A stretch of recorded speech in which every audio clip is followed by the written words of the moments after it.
So Mikey Garcia came out and stated that he favors Errol Spence in a fight with Terence Crawford. Back in the day, he used to favor Terence Crawford, thinking that Errol Spence was just a walk-forward fighter with not much skill. However, after he shared the ring with Errol Spence, he changed his opinion. And of course, he did share the ring with Errol Spence, and he fought Terence Crawford, I believe, a couple times in the amateurs.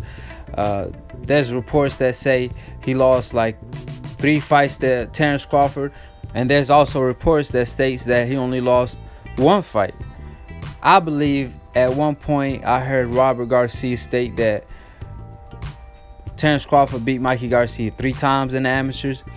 So to each his own, but at the end of the day, the amateurs is a completely different system, and Terence Crawford improved tremendously since he turned pro. I remember seeing his first fight, and he a completely different fighter today. So I wouldn't look into that too much, because Mikey Garcia is also the same guy who said that he don't like Terence Crawford's style because he move around too much, even though Mikey Garcia does the same thing. He move around the ring just like Terence Crawford. So how you going to criticize a fighter for doing something that you like to do as well when it benefits you? But he did share the ring with Errol Spence and change his opinion. And we know Errol Spence really just dominated Mikey Garcia. And Mikey Garcia was there to survive. I mean, if he wanted to win after the 5th round and let his hands go, he definitely really got stopped, in my opinion. But that's why we all want to see Crawford versus Errol Spence, because this is our Leonard Hearn, like I said before. This is a fight that's truly 50-50. Errol Spence got a couple advantages, such as fighting in the inside, being a little bigger, and probably a little more crafty in there. However, Terence Crawford has his advantages as well, which is experience, better hand speed, in my opinion. I think he's a little faster. However, Errol Spence seemed to hit a little harder than Terence Crawford.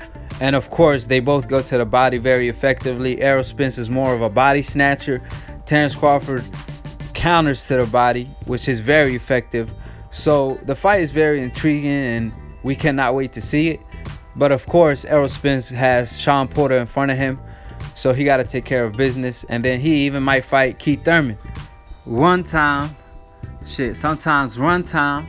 So if Errol Spence get a crack at him and take care of business, then I feel like he even be way more polished after that, because let's not forget, Errol Spence did start boxing a little late, so he is getting better as he goes. So by the time he get a crack at Crawford, he will be a better fighter by then, and that seemed to be the plan. So drop y'all comments below who y'all favor in that fight, because it's truly a 50-50 fight. That's a picking fight. I favor Errol Spence a little bit due to his size, and I believe he's just as skillful as Terence Crawford.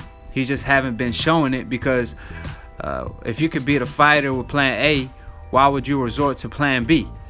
And he showed us that he could box versus Mikey Garcia, and he made Mikey Garcia look like an amateur fighter in there. I mean, he was looking like Floyd Mayweather in the ring versus Mikey Garcia. So at the end of the day, Errol Spence got the good. We know he the truth, and Terence Crawford is the #1 pound for pound. So when they do fight, it will be for the #1 pound for pound status, in my opinion. So subscribe below if you're trying to get smarter by the minute. If you're trying to get dumber by the second, don't listen to these casual ass fans. And peace, and we outie.